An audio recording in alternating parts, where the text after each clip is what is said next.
사랑하는 교회 여러분께 귀하신 주님의 이름으로 문안합니다. 지난 한 주간 주의 은혜 가운데 다들 평안하셨습니까? 30도가 넘나드는 무더위 속에서 벌써 한여름의 어떤 그 더위를 걱정하는 삶을 우리가 살고 있습니다. 더위 가운데 허덕이더라도 그럼에도 불구하고 우리는 하나님의 사랑 속에 살고 있다는 생각을 하신다면 어떤 분이 그러시더라고요. 대한민국의 선교사님들은 어디 가도 잘 적응을 잘 하신다고. 왜 그런가? 사계절을 겪었기 때문이다. 그래서 추우면 추운 대로, 더우면 더운 대로 잘 견디신다.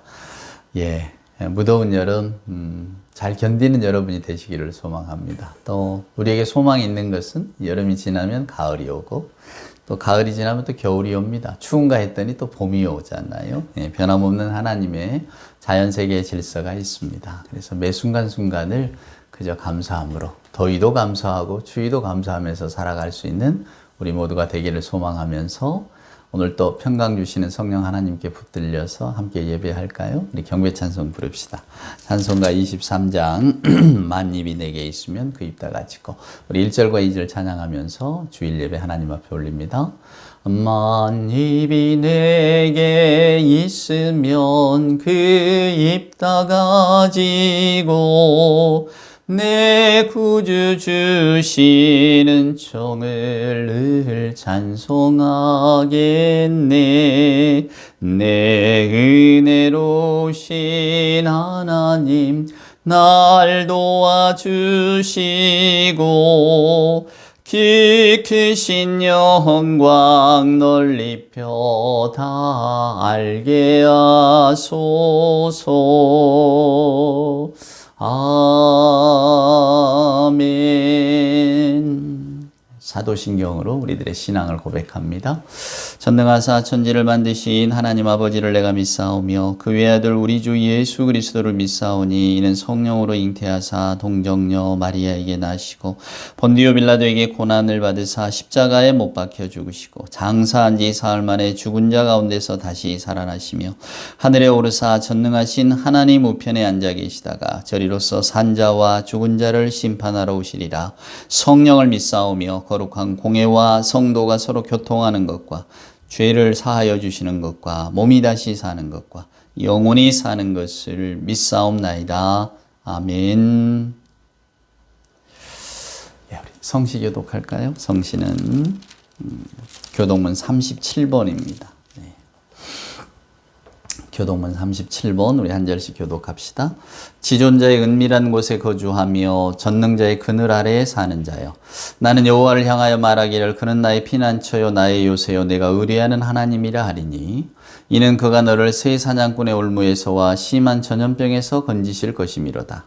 그가 너를 그의 깃으로 덮으시리니 내가 그의 날개 아래 피하리로다. 그의 진실함은 방패와 손방패가 되시나니 1000명이 내 왼쪽에서 10,000명이 내 오른쪽에서 엎드려지나 이 재앙이 내게 가까이 하지 못하리로다. 그가 너를 위하여 그의 천사들을 명령하사 내 모든 길에서 너를 지키게 하심이라. 하나님이 이르시되 그가 나를 사랑한즉 내가 그를 건지리라. 그가 내 이름을 안즉 내가 그를 높이리라. 아멘. 오늘 예배 찬송은 찬송가 478장입니다. 무더우시죠? 시원한 바람, 산에서 부는 시원한 바람, 또 시냇물의 그 청량함을 한번 느껴보시라고 찬송가 478장입니다. 우리 1절과 3절을 함께 찬송할까요? 참 아름다워라 주님의 세계는 478장 함께 찬송합시다. 참 아름다워라 주님의 세계는 저 솔로몬의 옷보다 더 고운 백합화 주 찬송하는 듯 저 맑은 새소리 내 아버지의 지으신 그 솜씨 깊도다. 참 아름다워라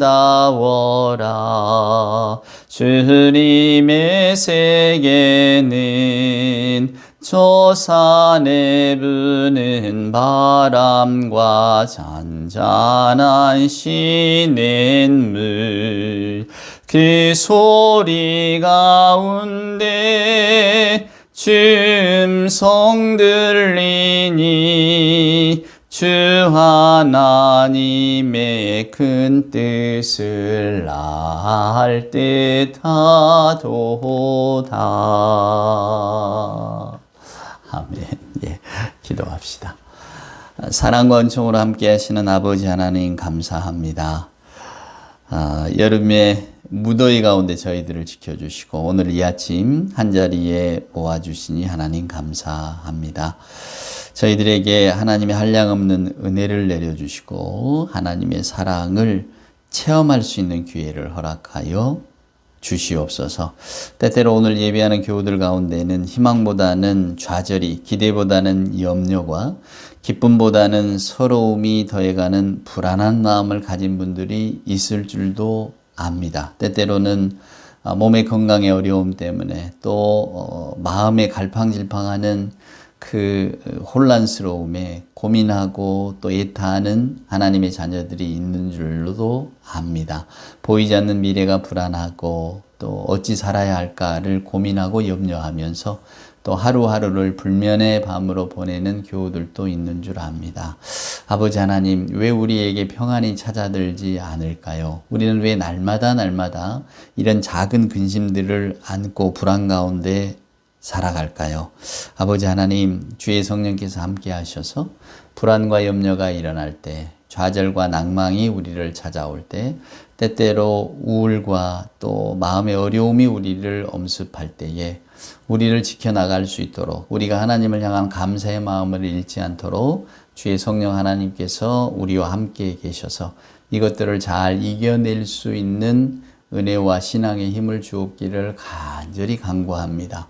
세상의 일들이 뜻대로 되지 않은 일들이 너무 많아서 저희들의 마음 가운데 염려와 근심이 가득 찰 수 있습니다. 하나님, 그 순간에 우리를 내버려 두지 마시고 오히려 하나님이 주시는 희망과 소망으로 세상을 달리 바라보고 사람을 또 새롭게 대하면서 주님 주신 희망을 찾아가는 우리 모두가 되게 하여 주시옵소서. 저희들에게 우리들의 삶을 회개하고 돌아보는 마음도 주시고 무엇보다 오늘 찬송한 것처럼 하나님이 창조하신 아름다운 세상을 어떻게 하면 올바르고 깨끗하게 사용하고 관리할 수 있는가, 그 지혜와 절제하는 용기도 발휘할 수 있도록 주여 함께하여 주옵소서. 우리가 간절히 바라고 소망하는 우리의 삶의 터전들이 회복되게 하시고 우리가 경제적으로나 건강상으로 큰 어려움이 없이 우리 하나님을 섬기며 또 이웃들과 가족들과 더불어 잘 살아나갈 수 있도록 주님 함께하여 주시옵소서. 연약함 아시오니 늘 붙들어 주시고 마음이 흔들릴 때마다 성령 하나님 함께하여 주옵소서. 저희가 바라지 못하는 사회 정의나 또 더 많은 것들까지도 주께서는 아름답고 선한 길로 인도하여 주실 줄 믿습니다. 모든 것이 합심하여 선을 이룬다는 말처럼 우리 대한민국이 혹은 우리 세계 사람들이 다 서로를 아끼고 서로 인생을 응원하면서 살아갈 수 있도록 주님 함께하여 주옵소서. 오늘도 주의 말씀을 들을 때에 귀로만 듣고 끝나는 말씀이 아니라 가슴으로 새기는 말씀 되게 하옵소서. 이 모든 말씀 우리 구주 예수 그리스도 귀하신 이름 받들어 간절히 기도드리옵나이다. 아멘. 오늘 우리에게 주시는 하나님의 말씀, 오늘은 시편 90편에 있는 말씀을 한번 보도록 하겠습니다. 시편 90편을 펴보세요. 이 시편은 보통 우리가 다윗의 시편이 많다 이렇게 생각하시는데 오늘 이 시편 90편은 모세의 기도라고 하는 그 표제가 붙어 있습니다. 하나님의 사람 모세의 기도, 모세의 기도문입니다. 아주 독특하죠. 그래서 이 시편을 기억하는 분들이 많습니다. 한번 읽어볼까요? 주여 주는 대대 우리의 거처가 되셨나이다. 산이 생기기 전 땅과 세계도 주께서 조성하기 전 곧 영원부터 영원까지 주는 하나님이시니이다. 주께서 사람을 티끌로 돌아가게 하시고 말씀하시기를 너희 인생들은 돌아가라 하셨사오니 주의 목전에는 천년이 지나간 어제 같으며 밤의 한순간 같을 뿐입니다. 주께서 그들을 홍수처럼 쓸어 가시나이다. 그들은 잠깐 자는 것 같으며 아침에 돋는 풀 같으니이다. 풀은 아침에 꽃이 피어 자라다가 저녁에는 시들어 마르나이다. 우리는 주의 노에 소멸되며 주의 분내심에 놀라나이다. 주께서 우리의 죄악을 주의 앞에 놓으시며 우리의 은밀한 죄를 주의 얼굴빛 가운데 두셨사오니 우리의 모든 날이 주의 분노 중에 지나가며 우리의 평생이 순식간에 다하였나이다. 우리의 연수가 70이요 강간하면 80이라도 그 연수의 자랑은 수고와 슬픔뿐이요 신속히가니 우리가 날아가나이다. 예, 아마도 이 시편 너무나 잘 아실 걸로 생각합니다. 어쩌면 아마 우리가 모세의 기도 혹은 시편 90편이다라고 하는 이런 생각을 하지 않으면 이게 무슨 불교 경전에 나오는 이야기인가 아니면 어떤 철학서적에 나오는 이야기인가 마치 잠언 같다 이런 느낌을 아마 받으실 겁니다. 그래서 오늘 저는 여러분과 한번 이 모세에 대한 이야기를 해 보려고 합니다. 지난주에 저희가 이제 학교에서 학기가 마치면 이제 교수 퇴소회라고 그래서 이제 한 학기 동안 수고하셨다. 서로 교수님들끼리 문안 인사도 하고 또 성적을 어떻게 낼 것인가 또 다음 학기 수업은 어떻게 할 것인가 요렇게 한 학기를 정리하고 또 이제 새로운 학기를 생각하자. 그러면서 이제 하루 정도 이렇게 단합회 같은 걸 합니다. 근데 마침 저희 과에는 이번에 이제 퇴임하는 교수님이 두 분이 계시는데 저희가 그 남산을 오르면서 이번에 교수 퇴소회를 남산에서 했는데 남산을 오르면서 이제 퇴직 후의 계획이 어떻게 되시느냐 이런 이야기를 주고받다가 이제 그 퇴직하는 교수님이 너무 인생이 빠르다고 네, 학교에 온 지 엊그제 같은데 벌써 내가 퇴임한다는 게 잘 믿겨지지 않는다 이제 이런 이야기를 쭉 하셨어요. 그래서 나이듦에 대한 이야기, 그 다음에 은퇴에 대한 이야기, 그리고 이제 제가 어린 아들이 있는 줄 아시니까 어린아이는 대비는 어떻게 하고 있느냐 이제 제 걱정도 해주시고 이런 이야기를 나누다가 내려오면서 제가 문득 오늘 이제 시편 90편 이야기를 떠올리게 됐습니다. 오늘은 이 말씀을 좀 나눠봐야지라는 생각이 들었어요. 그래서 이제 시편 90편을 찾아보고 묵상하면서 이제 여러분과 함께 오늘 이 주일 아침에 이 말씀을 나누고 있습니다. 하나님의 사람 모세의 기도 이렇게 돼 있는 표제라고 말씀드렸잖아요. 모세는 누구였을까? 이집트 왕자? 혹은 이스라엘 민족의 영웅? 우리는 모세 이야기를 성경 출애굽기를 통해서 너무나 잘 알고 있습니다. 그래서 모세의 삶을 이렇게 생각해 보면 굉장히 영웅적인 면모가 그려지기가 쉽죠. 그러나 인간 모세를 한번 생각해 봅니다. 오늘 이 시편 90편을 보면 인간 모세에 대한 느낌이 딱 오시잖아요. 우리의 연수 강건하면 70이고 아니 우리의 연수에 70이고 강건하면 80이라도 우리의 인생이 순식간에 날아간다. 이렇게 생각합니다. 그래서 그렇지 우리가 70, 80 사는 것이 인생이지 이렇게 생각을 하죠. 인생이 빨리 끝난다. 그리고 70 살면 많이 산다. 우리 왜 옛적에 그 당나라 시인 두보라고 하는 이가 곡강이라고 하는 시에서 이런 말 합니다. 인생 70은 고래시라고. 그러니까 인생이 살면서 70살을 맞는 것은 고래이 굉장히 드문 일이다 그 말입니다. 그래서 우리가 나이 70이 되면 고희라고 말하잖아요. 드물다는 뜻입니다. 근데 요즘은 누가 70을 드물다고 말합니까? 80, 90. 요즘은 이제 또 80대에 돌아가셔도 좀 아쉽다 다 이런 이야기를 하잖아요. 많은 분들이 90까지 사시니까. 그렇습니다. 이렇게 바뀝니다. 제가 언젠가 들었던 좀 어처구니 없는 이야기는 이 성경에 말이야 아주 놀라운 말이 있단 말이야. 그러면서 누가 인용하기를 어쩜 그렇게 인간의 수명들을 과학적인 데이터도 없는데 알았을까? 인생이 이렇게 그냥 보통 70이고 강건해도 80이다. 그러니까 인간은 80이면 다 죽는다. 이걸 모세가 미리 말했더라니까? 이거 어떻게 그 의학적인 데이터도 없이 이런 말을 했을까? 이렇게 말씀하시는 걸 들은 적이 있는데요. 그건 여러분 오해시고요. 그 히브리의 어떤 그 시를 짓는 것은 그 숫자 따라 가는 겁니다. 그러니까 만약에 그 앞 대목에 70이 나왔으면 그 뒤는 반드시 80이 나와줘야 돼요. 이게 앞에가 만약에 10이다 그랬으면 그 뒤에 이어지는 것은 20입니다. 예, 그런 그 패턴을 따라가는 거지 모세가 70이고 80이고 그 인간의 수명이다 이렇게 말한 건 아니에요. 왜 어려서 저도 그 전설이 하도 희한하기도 하고 기억에 오래 남았습니다만은 왜 그 백제의 마지막 왕이었던 의자왕과 그 삼천궁녀 이야기 여러분도 잘 아시죠? 근데 막상 그 금강 그다음에 그 부소 그 낙화암에 가보니까 부소산성이라고 하는 곳이거든요. 부여에. 거기를 가서 이렇게 고란사도 보고 낙하암에서 이렇게 보니까 이 3,000명은커녕 한 50명만 떨어져도 그냥 강이 다 이렇게 다 차버릴 것 같은 그렇더라고요. 강이 깊거나 넓거나 이런 것도 아니고 이게 도대체 3,000이란 게 뭐냐 되게 그게 궁금했었거든요. 근데 나중에 이제 그 역사를 조금 더 이렇게 그 관련된 책을 읽다 보니까 이 3,000이라고 하는 숫자는 일단 많다. 예, 더 말할 나이가 없다. 이제 이런 뜻이랍니다. 그러니까 뭐 그때 백제라고 하는 나라가 크기는 또 얼마나 컸겠습니까? 그리고 인구는 또 얼마나 많았겠어요. 근데 어떻게 궁녀가 3천이나 되겠습니까? 3천 궁녀라는 것은 그냥 많다라는 뜻이다. 그 말이에요. 어차피 백제 의장을 폄하해야 되니까 그냥 막 거기다 이렇게 보통 통상 쓰는 말로 하는 겁니다. 그러니까 인생 70이고 뭐 강건하면 80이다. 그러니까 인간 사는 건 다 7, 80이야. 이게 하나님이 정해주신 수명이야. 이렇게 생각하는 것은 그래서 이게 성경에 나와 있다니까 라는 것은 히브리 시작법을 잘 모르셔서 하시는 말씀이고요. 그때 당시에도 아마 70, 80이면 다들 노쇠되고 그러니까 70까지 사는 사람들이 많지 않았나 모양입니다. 그러니까 모세도 우리 인간이라고 하는 것의 운명이라는 것은 그냥 70, 80인데 그러나 그것은 결국은 모세가 우리에게 들려주고 싶은 것은 인간이 그만큼 유한한 존재라는 거예요. 하나님의 계획 속에 우리는 영원하지 않고 그냥 일시적으로 머물다 갈 뿐이다. 그러니까 마치 아침에 돋는 풀 같아서 이게 아침에 돋았다가도 나중에 햇볕 쬐고 그러면 다 없어지고 시그러들잖아요. 우리 인생이란 그런 거다 그 말입니다.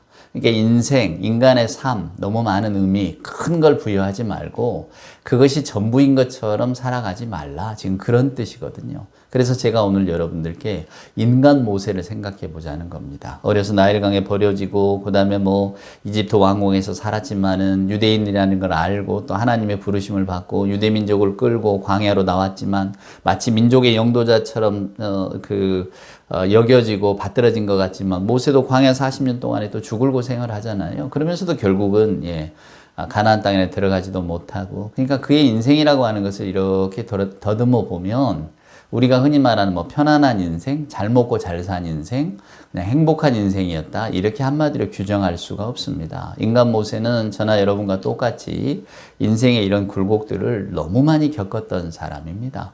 요즘 와서 저에게 이렇게 가슴을 툭 치는 이야기가 있었어요. 그건 뭐냐면 인생이라고 하는 것이 우아한 피크닉 이라고 생각하지만 인생이라는 것은 우아한 피크닉을 기대하고 여행을 갔다가 모기에 잔뜩 물려 돌아오는 것과 같다고? 좀 서글퍼지십니까? 아닙니다. 그만큼 인생이라고 하는 것은 언제나 우리의 기대하고는 어긋나기 마련이라는 겁니다. 그 모세가 결국 인생이라고 하는 것은 헛겁니다. 우리의 기대하고는 어긋나고 인생은 슬플 뿐입니다. 이런 염세주의를 이야기하는 건가요? 하나님의 노에서 벗어날 수가 없으니까 우리는 결국 죽을 수밖에 없는 존재고 우리는 얼마나 가련한 인생입니까? 지금 이걸 이야기하나요? 그렇지 않습니다. 읽지 않았습니다만 12절 한번 보세요. 우리에게 우리날 계수함을 가르치사 지혜로운 마음을 얻게 하소서. 우리의 인생이 유한하다는 걸 알고 그 한순간 한순간을 귀하게 살라는 겁니다. 저는 이게 모세의 가르침이라고 생각합니다.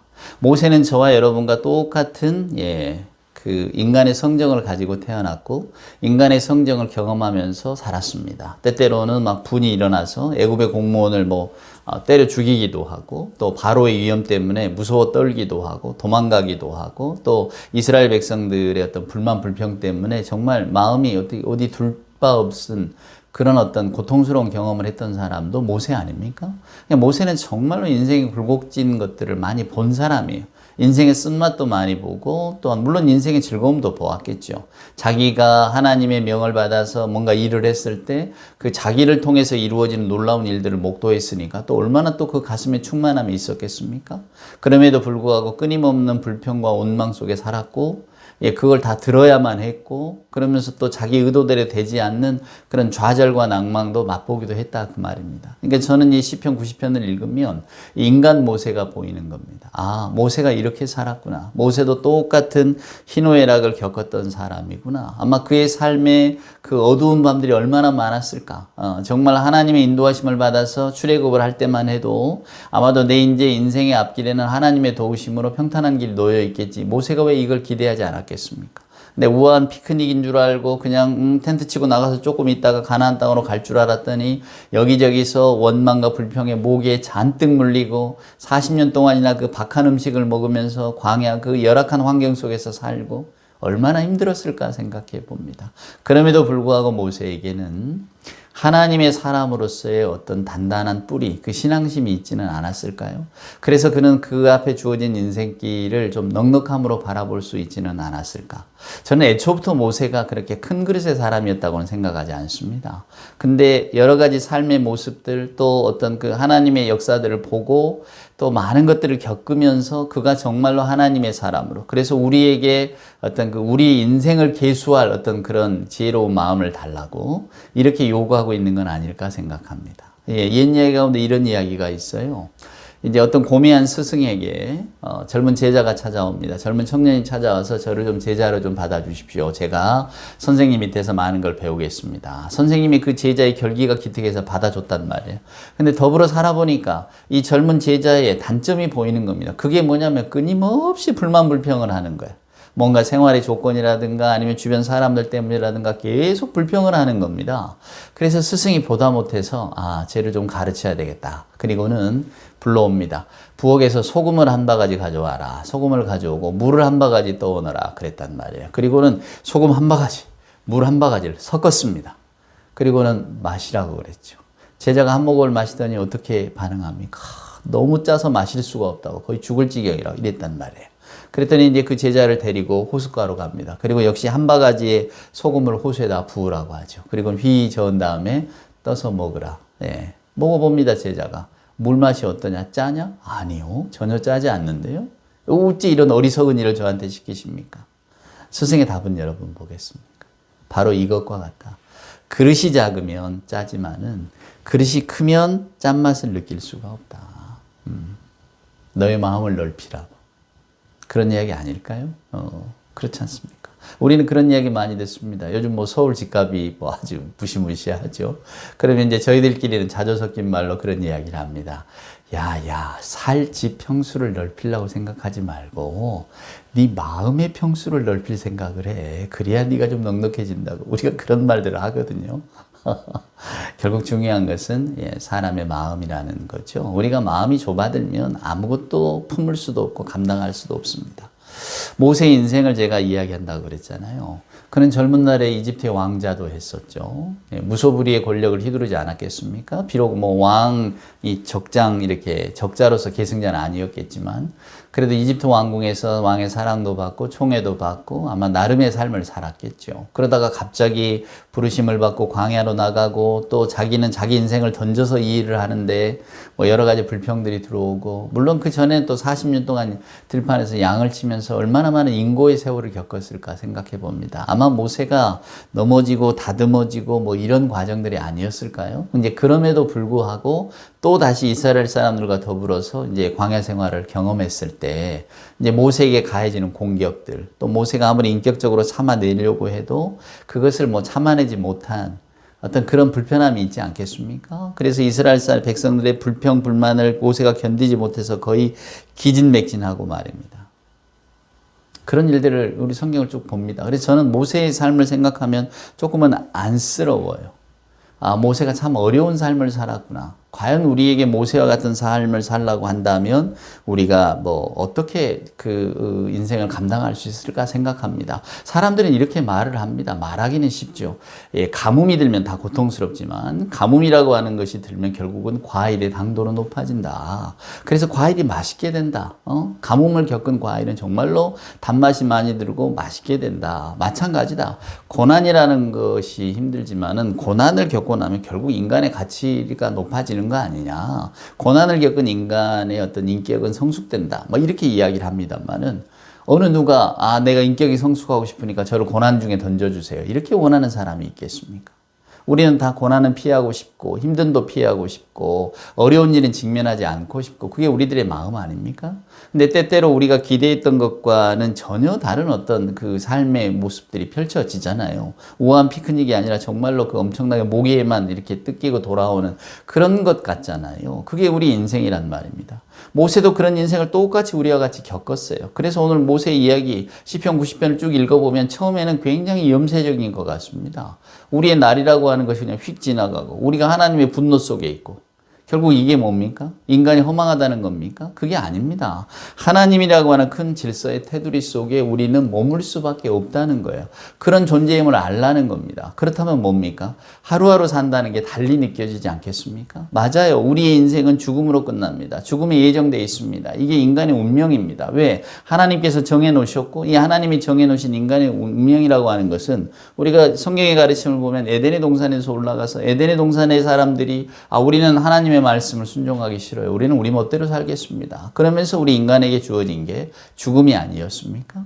그러니까 하나님의 뜻과는 반하는 인생을 살기 위한 그 인간의 어떤 발버둥이라고 하는 것이 오늘 모세가 말한 것처럼 주께서는 우리 인생을 티끌로 돌아가게 하셨다 그 말이에요.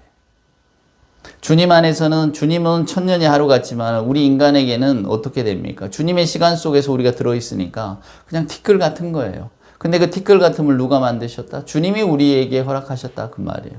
근데 우리가 뭘 할 수 있겠는가? 우리는 아무것도 할 수 없다? 그게 아니고 그 하나님의 세계 속에 우리의 인생이 한정되어져 있으니 그 하루하루를 어떻게 살 것인가라는 겁니다. 우리는 항상 저도 그렇지만 아마 여러분도 그럴 겁니다. 우리가 과거가 남긴 게 있어요. 그렇죠? 과거가 남긴 우울이 있습니다. 우리가 과거의 어떤 일들, 내가 그 일을 안 했더라면 내가 왜 그런 걸 했을까? 왜 내가 그런 사람을 만났을까? 왜 내가 그런 일들을 겪었을까? 그러면서 우리는 과거에 대한 어떤 우울감이 우리 안에 있습니다. 그래서 옛적을 생각하면 괜히 분노도 올라오고 화도 치밀어 오르고 해결하지 못한 숙제 같으니까 마음 찜찜하단 말이에요. 근데 또 미래를 바라봅니다. 미래를 바라보면 어떻습니까? 내가 미래가 어떻게 될 것인가? 아까 제가 퇴임하신 교수님 이야기를 했지만 그 교수님도 제 미래, 제 자녀의 미래를 걱정하고 계시더라고요. 그런데 자녀 노후 준비는 다 됐느냐? 당신이 이제 더 나이가 들어갈 텐데 어쩔 거냐? 교육비는 마련해 놨느냐? 뭐 이런 걸 물어보세요. 미래에 대한 불안인 거죠. 미래가 어떻게 펼쳐질 것인가. 그래서 우리는 과거가 남긴 우울, 미래에서 이렇게 다가올 불안 때문에 그냥 안절부절한단 말이에요. 우리 신앙인들도 여기에 휩싸이게 되면은 우리의 인생이 그냥 근심 걱정으로 가득 차 버립니다. 근데 오늘 모세는 이야기합니다. 인간의 운명이라고 하는 것은 정해졌다 그 말이에요. 아무리 발버둥을 쳐도 우리가 몇 년을 살지 알지 못하지만 하나님의 세계 속에서 우리의 죽음은 정해졌습니다. 그것은 우리가 하나님의 곁을 떠나와서 우리 의지대로 살려고 애쓴 결과입니다. 근데 그걸 누가 바꿀 수 있겠습니까? 바꿀 수 없습니다. 그럼 우리는 어떻게 해야 됩니까? 체념하고 낭망해야 됩니까? 아닙니다. 인간이 그런 존재라는 것을 알고 우리 나를 계수할 수 있는 그런 것들을 가르치사 지혜로운 마음을 갖게 하라고 하잖아요. 지혜로운 마음을 갖게 해주세요. 여러분 지혜로운 마음을 가지세요. 그게 뭡니까? 우리 인생의 날들을 헤아리면서 오늘 하루하루 주어진 삶을 감사함으로 살라는 겁니다. 어차피 인간이 죽은 인생이고 그것이 하나님이 정해진 운명이라면 오늘 우리가 하루를 천년만년 살 것처럼 발버둥 치며 살 것이냐 그러지 말라는 겁니다. 과거에 대한 우울, 미래가 주는 불안 이런 것들에 그냥 허덕이며 살지 말라는 거예요. 우리 날 계수함을 가르치사 그렇구나. 우리의 인생이라고 하는 것이 하나님의 시간 속에 있는 거구나. 그렇다면 지금 내가 살고 있는 이 순간이 하나님이 내게 주신 순간이구나 생각하면서 오늘 한 날을 충실하게 감사함으로 주위 분들과 기쁨을 나누고 뭔가 내가 사랑을 베풀 수 있다면 베풀고 그 감사함으로 살라는 거예요. 결국 오늘 이 시편 기자 모세의 기도는 오늘 한 날 여러분들이 살아있는 삶에 충실하십시오 라고 하는 겁니다. 우리들의 삶이라고 하는 것이 하나님의 계획 속에 들어있고 하나님의 시간 속에 있다면 우리는 언젠가는 티끌로 또는 하나님의 부르심대로 돌아갈 것인데 그 돌아가는 날 동안 여러분은 어떻게 살 거냐 그 말이에요. 그게 지혜로운 마음입니다. 우리가 살 날을 계수하면서 오늘 하루를 감사함으로 살아가는 것. 사랑하는 여러분. 오늘 우리의 삶을 한번 돌아보십시다. 어쩌면 우리는 과거라고 하는 것은 실은 지나간 풍경 같은 거거든요. 우리가 차를 타고 아름다운 풍경을 봐도 휙 지나가잖아요. 근데 우리는 거기에 대해 집착을 하면 아까 저 예뻤는데 더 볼 걸. 근데 볼 수가 없잖아요. 거기에 집착하는 것은 참 어리석다 그 말입니다. 그러면 여행도 망치고 다 망쳐버리잖아요. 근데 우리는 우리의 인생을 꼭 과거의 일에 대한 집착을 하면서 지나간 풍경을 꼭 집착하는 것처럼 살아갑니다. 근데 오늘 모세는 저나 여러분에게 어쩌면 인생이라고 하는 것은 그저 하루하루의 삶을 살아가는 것, 거기에 모든 것이 다 들어있습니다. 어떤 분은 일상이 성사라고 이야기하잖아요. 매일매일의 삶의 순간들이 거룩한 일이라고. 사랑하는 여러분, 오늘 한날의 삶을 어찌 사시겠습니까? 우리가 하나님 안에서 오늘 이 모세의 기도를 기억한다면, 내게 주신 날이, 내게 허락하신 날이 얼마일지 모르지만 우리가 그날을 알 수는 없잖아요. 그럼에도 불구하고 오늘 내게 삶이 주어졌다면 오늘 나는 오늘 한날의 삶을 충실하게 살리라. 제가 20대에 좋아했던 프랑스의 철학자가 있습니다. 장 그르니에라고. 저는 알베르트 까미 때문에 이 사람을 알게 됐는데, 왜 이방인이니 이런 페스트니 소설이 있지 않습니까? 까미를 좋아해서 그 소설을 읽다 보니까 까미의 스승이 장 그르니에라고 그래서 그 장 그르니에라고 하는 그분을 어려서는 그분 책을 많이 읽었었어요. 근데 그분이 이제 한 마리 고양이를 키웁니다. 고양이를 키우면서 그 고양이에 대한 이야기를 쓰는데, 그때 제가 참 무릎을 치면서 놀랐던 그 대목을 기억을 해요. 그분이 뭐라고 이야기하냐면, 도스토옙스키가 아무리 위대하다고 해도 오늘 내 품 안에 있는 이 고양이만 못하다고. 예, 오늘이 중요하다는 거죠. 지금 이 순간이 귀하다는 거고, 여러분들도 오늘 내게 주어지신 시간들을 복되게 여기시고 귀하게 여기시면서, 실은 우리의 남은 날들을 계수하는 지혜로운 마음이 그런 거거든요. 무한하지 않고 우리는 유한한 삶을 살아갑니다. 언제 우리의 삶이 시들어갈지 우리는 알 수 없어요. 그럼 불안하며 살겠습니까? 그렇지 않습니다. 오늘의 한 달의 삶을 그저 내게 주신 삶이다 생각하시고 감사함으로 하나님의 어떤 시간 속에 들어있잖아요. 그렇게 바라보시면 오늘 한날이 주는 의미가 달라질 거라고 생각합니다. 부디 주 안에서 마음 넉넉하게 가지시고 평안하고 기쁨 누리시기를 주님의 이름으로 축원을 드립니다. 기도합시다. 이제는 우리 구주 예수 그리스도 크신 은혜와 아버지 하나님의 만극하신 사랑하심과 자비하신 성령님의 함께하심이 오늘 또 모세의 기도를 내 기도로 여기고 오늘 한날을 감사하면서 하루하루 주 안에서 복되게 살기를 소망하는 우리 예배하는 모든 교우들 머릿머리 위에와 저들의 생각과 신앙과 일상의 삶 위에 우리 하나님 사랑하시는 복된 교회 위에 이제로부터 영원 무궁토록 함께하여 주옵기를 간절히 축원하옵나이다. 아멘.